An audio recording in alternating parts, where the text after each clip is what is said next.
Hello, my name is Michael Martin, and I'm continuing a series of YouTube videos on business research used in my journal article on employee retention, which you can find on my channel.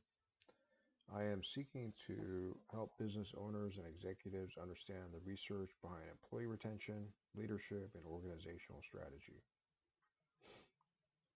Today, I want to explore an important question in professional services. Does pay inequality reduce job satisfaction, or is something deeper driving the relationship? Specifically, we're examining a 2020 study titled Pay Inequality and Job Satisfaction of Law Firms, the Role of Strategic Positioning.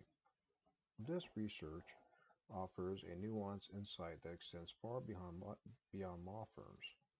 It speaks directly to executive compensation structures, organizational design, and employee retention strategy. Most prior research suggests that higher internal pay inequality reduces job satisfaction. That seems intuitive. When employees perceive large compensation gaps, morale can decline. But this study challenges a simplistic interpretation. The scholars argue pay inequality does not exist in isolation. It is shaped and often driven by the firm's strategic positioning, and that distinction matters. The central question becomes, why do some law firms exhibit larger internal pay gaps than others? And once we account for strategy, does pay inequality still affect associate job satisfaction? The study uses Porter's generic strategic framework to classify law firms into two broad strategic models. First, high-end differentiation oriented firms. These firms generate premium revenue per lawyer. They rely less on heavy associate leverage, and non-equity partners in these firms have often developed rainmaking capacity, narrowing the compensation gap relative to equity partners. Second, billable hours driven firms. These firms rely heavily on associate hours. They operate with higher leverage, meaning more lawyers per equity partner. Non-equity partners function more as supervisors than originators. The result? A wider compensation gap between equity and non-equity partners. The study analyzes 614 firm year observations from large U.S. law firms between 2007 and 2016.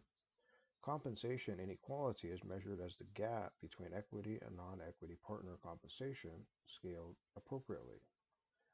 Strategic positioning is proxied through revenue per lawyer, which captures premium differentiation, and leverage, which captures reliance on billable labor structures. Associate job satisfaction scores are drawn from national survey data.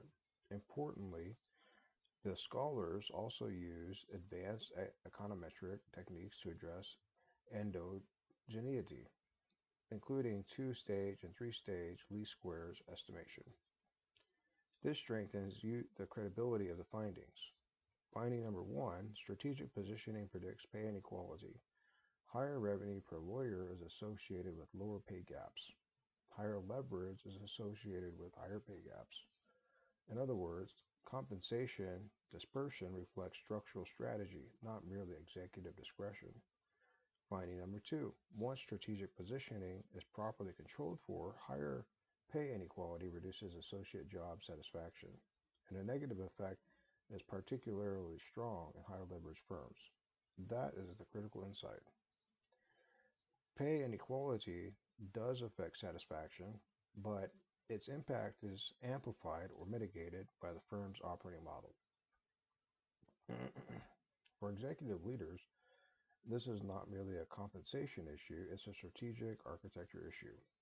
If your business model depends on high leverage, intensive billable expectations, and limited advancement pathways, then widening compensation may structurally erode morale. However, in differentiated firms where revenue generation is shared and advancement includes business development capacity, the same level of inequality may be perceived differently. From a retention perspective, this is profound.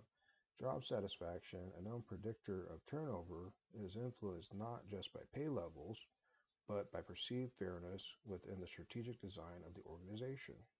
Compensation systems cannot be analyzed apart from organizational strategy. The study focuses on large U.S. firms with two-tier partnership systems. It does not include direct associate compensation data, therefore, uh, generalizability is limited, and future research could expand into broader professional service sectors. But the structural insight remains highly transferable. Here is the executive takeaway: pay inequality is not simply a human resources problem, it's a reflection of strategic positioning. If leaders want to address retention, they must examine the architecture of the firm, not just the compensation table. Because in the end, employees do not evaluate pay gaps in a vacuum, they evaluate them within the logic of the business model, and strategy ultimately shapes satisfaction. If you are researching employee retention, executive compensation, or organizational design, this study provides a powerful reminder. Alignment between strategy and compensation structure is not optional, it is foundational. Thank you for joining me in this analysis. I look forward to continuing the conversation on strategic leadership and retention research. Below in the description, I will share a reference to the journal article discussed. Thank you.